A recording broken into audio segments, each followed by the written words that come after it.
Hey guys, welcome back to today's video. Today is Thursday, October 14th, 2021, and today we're going to be talking about the state of Virginia in the gubernatorial race that is deemed to be the most contentious election of the 2021 election year, in which President Trump visited yesterday, campaigning in a Take Back Virginia rally that featured Steve Bannon and himself, in which Glenn Youngkin sort of pushed away from, but really did not move away from the idea that President Trump was campaigning on his behalf, or that he would be okay with President Trump in the state. Now, Glenn Youngkin has yet to appear at a rally with President Trump, largely because Glenn Youngkin does not want to closely associate himself with someone who lost the presidential election in the state of Virginia by over 10 points. The fact is, Joe Biden won the state of Virginia by the largest margin of victory for a Democrat since 1944, all because Donald Trump pushed away Northern Virginia. In addition, in 2016, that should have been the first sign that there was some major blowback on President Trump, as he did not even come that close to winning the state of Virginia compared to Mitt Romney and previous Republicans, excluding John McCain. And then 2017 was the election in which Ralph Northam defeated Ed Gillespie, who also, in a very similar strategy to Glenn Youngkin here, pushed away President Trump from the campaign trail, in which President Trump later criticized as a reason why Ed Gillespie lost the race. But it doesn't seem as if Glenn Youngkin is willing to openly campaign with him, but is certainly not against President Trump visiting the state of Virginia. And I think that a lot of American politics is plainly optics. It really doesn't matter that Glenn Youngkin did not appear at that rally with President Trump. At the end of the day, the idea is there. In addition, President Trump hasn't been one to acknowledge the fact that Glenn Youngkin does not want to actively campaign with him.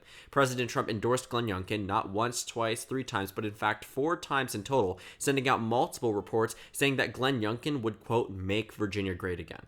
That type of rhetoric is dangerous for the Republican Party in the state of Virginia, but Glenn Youngkin cannot come out and openly condemn President Trump out of the fear that he loses the otherwise excited GOP base, at least from what we've been seeing so far. In addition, Glenn Youngkin doesn't just ignore the endorsement of President Trump, but rather openly accepts it when asked about it by the mainstream media. And while that is the best course of action he could be taking in this regard, it doesn't help him. You know, the reality of the situation is Glenn Youngkin, as the Republican nominee, is going to receive that endorsement from President Trump, and as that Republican nominee, will be someone who is directly impacted by President Trump visiting the state of Virginia. I think that maybe more could have been done if Glenn Youngkin reached out to Donald Trump on more of a low-profile type of messaging system, whatever it might be, and asked him to stay away from the state. President Trump being in the state does not service Glenn Youngkin in the least, but I really think this is something that is pushing away those voters that were otherwise deemed to be independent or moderates, as even mentioned in this article as well, that are not inclined to vote for anyone who embodies President Trump or who represents someone of a similar stature. And I think that Glenn Youngkin is really trying to push away from that image, but it is very difficult when President Trump continuously wishes to visit. Now, if you take a look at the way that this race is unfolded, the Virginia gubernatorial race was actually made in a way that President Trump would have the least amount of impact as possible. If you look at the Republican convention in the first place, I mean, you will see exactly why this is bad news for the GOP. Amanda Chase described herself as the Virginia version of Donald Trump. In fact, her campaign slogan was "Make Virginia Great Again." Her campaign website perfectly embodied the one of DonaldJTrump.com, and you can see that there was an intentional replication of Trump's ideology and Trump's messaging system to a point where she became the frontrunner in the Republican nomination. What happened? Well, if you watched my older videos, or you just know a little bit about what happened in the state of Virginia pertaining to this, you might know that there was a change in system. Now, this change in system did not happen simply because there was an already decided position by the Virginia Republican Party. In fact, Amanda Chase was leading in the polling data here. She was the front runner in every single primary poll, meaning that voters go to the ballot box and vote. She was leading. And it's a plurality system in the state of Virginia, so it would not have been to a point where we would have even needed to go beyond the first round of voting. Amanda Chase could have won that nomination with 29% of the vote. But they decided last minute, and I mean quite literally months before this election was meant to occur. They switched to a convention system, and this convention system experienced ranked choice voting. If you take a look at the convention system, it actually had much less votes than the primary was expected to have. It also made it a bit more difficult for those in the rural area and those who are less understanding of American politics, understanding of Virginia politics, to get out and vote. A convention system is nothing normal in a standard type of primary. A convention is typically reserved for after all of the delegates have been awarded, or after we've been in a situation where we know which frontrunners governors are going to be there and which nominee is poised to win, and it's just pretty much a formality at that point. But the primary is essentially cut off simply by the fact that Amanda Chase was leading in these numbers. There's no real other reason why the Virginia Republican Party opted to choose such a system, especially since the Republican Party has been primarily the party that has been vehemently against ranked choice voting. So straight off the bat from that primary, they combated against Amanda Chase, aka Donald Trump 2.0. And the Democratic Party has been trying tirelessly to tie Glenn Youngkin towards President Trump, and I think honestly they have been succeeding. While Glenn Youngkin isn't exactly losing in the same regard that President Trump lost the state of Virginia in the 2020 election, you can still see that impact. I mean, at the end of the day, Terry McAuliffe is the only nominee in Virginia history who has been able to successfully go against, not in U.S. history, sorry, since the 70s, that has been able to go against, or 80s, somewhere around 70s, 80s, Jimmy Carter, Ronald Reagan time period, in which the incumbent White House party always lost the Virginia gubernatorial race within the first year of their presidency until 2013. When Terry McAuliffe made history by winning against his opponent, the current Attorney General, or the former Attorney General, but at the time the current of the state of Virginia. So right now, I think that Terry McAuliffe might be on track to make history yet again. Maybe he could go, 2-0, and that's exactly what the polling data is suggesting. But historically speaking, Terry McAuliffe was very much an outlier, and Glenn Youngkin really isn't performing that well. I think that he definitely is doing better than many other Republicans, but I've said this from the very beginning when I covered this race, that this race was absolutely winnable for Glenn Youngkin.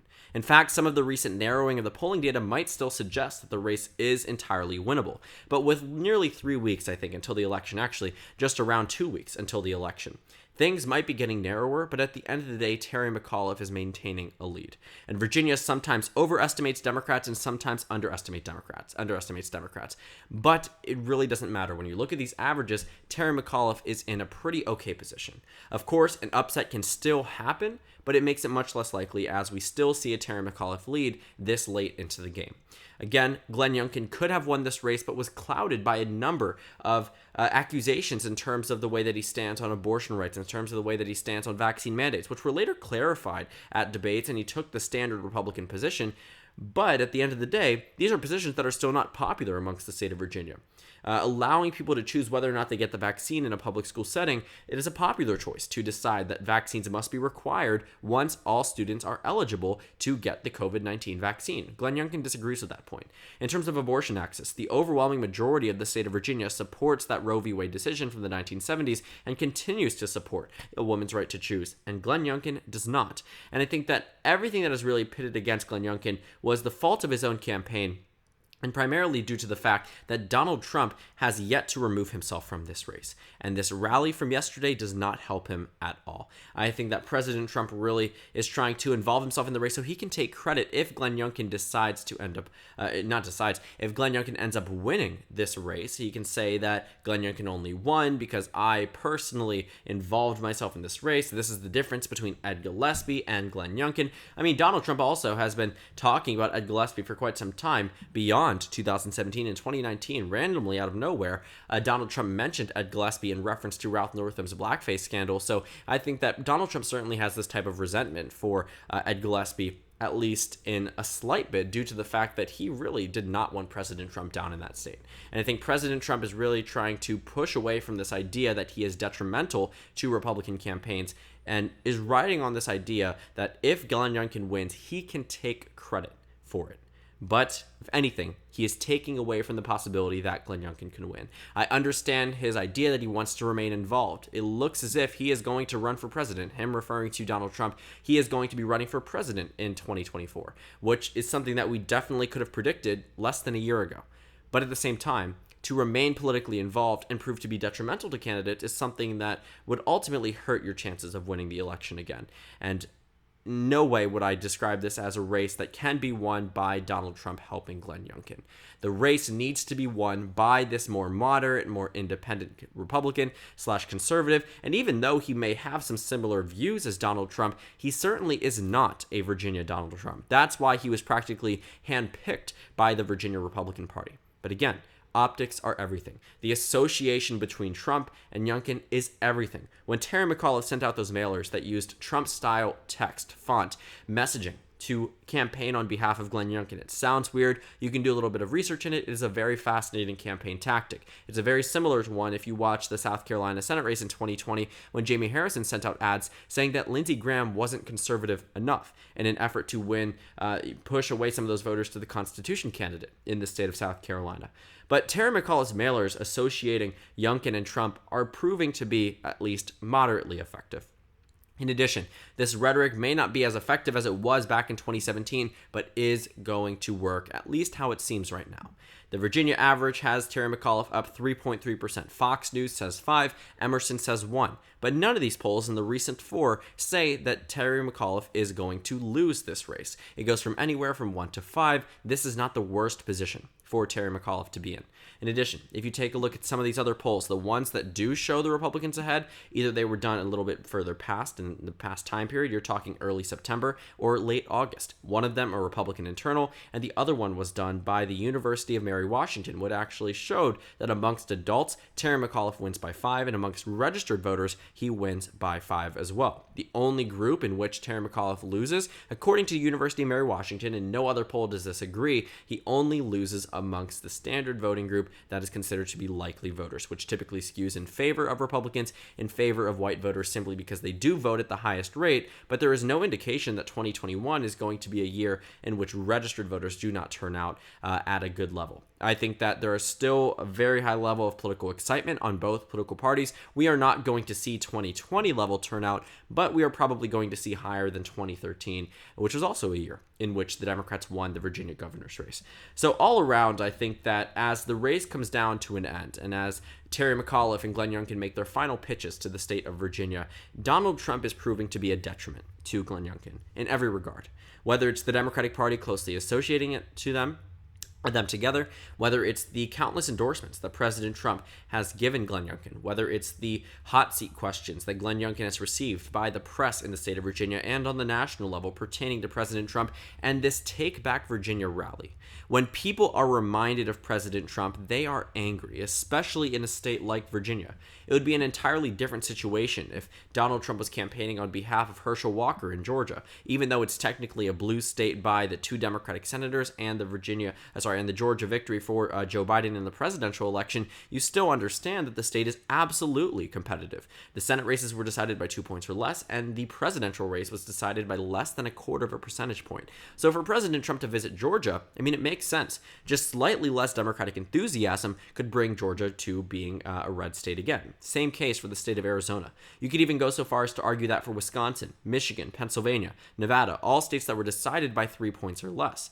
But the state of Virginia wasn't 3 points. It wasn't that standard swing state that you might expect. Looking at the presidential results in previous elections, sure, you may have been able to make that characterization in 2012 when Obama won it by 3.9. Or in 2004 when George W. Bush won it by 8 points. Or in 2016, maybe, when Hillary Clinton won it by 5.3%. But the fact is, Virginia went blue by over 10 points. It was a double-digit victory for Joe Biden, which means that there is a clear pushback on President Trump. This was a repudiation of President Trump's policies and ideas and COVID-19 handling. And for him to even come into the state and mention Glenn Youngkin's name, first of all, means those Democratic advertisements and attack ads are going out tomorrow, more than likely. In addition, you are going to see voters that were maybe considering voting for Youngkin, independents, moderates that were inclined to vote for Biden, maybe voted for Clinton because of Tim Kaine, then reevaluated for 2020 and said, I do not want to see Donald Trump in office again, especially that Northern Virginia region, what used to be a stronghold for Republican support, now can't even be won by Republicans, expected to go to Terry McAuliffe by 30 points in the overall region of the state, drives the state towards the left. When you have that region that might still have those straggler voters, those moderate independent voters that were considering voting for Glenn Youngkin, and they see the day before the election or a week before the election an attack ad by the Democratic Party where Donald Trump is in Virginia, in a city in Virginia, a recognizable one, going to a rally with thousands in attendance, saying, take back Virginia with Glenn Youngkin, saying that Glenn Youngkin is a great gentleman. To allow people to associate this is just a very bad move on the GOP's part. And I really think this, while there was nothing more that Glenn Youngkin could have done in terms of the outward display against President Trump. Definitely could have said, at least on the low, that he definitely shouldn't be in this state because it isn't helping Glenn Youngkin, I think. And while I may be proven completely wrong in 3 weeks from now, I really don't think I will be. You've seen the state's electoral trends. You've seen how they have pushed away from President Trump time and time again. And to make the argument that somehow someone who lost by 10 points less than a year ago is going to benefit the GOP nominee who is already trailing the Democratic nominee, it's absolutely not a case that you could make, and I don't think it's a valid argument at all. But again, we will find out the final results in 3 weeks. All eyes on the state of Virginia, the most competitive race of the 2021 election season, and I'm honestly super excited to see how the results break down, not only in the governor's race, but lieutenant governor's race, the attorney general's race, and the state House of Delegates.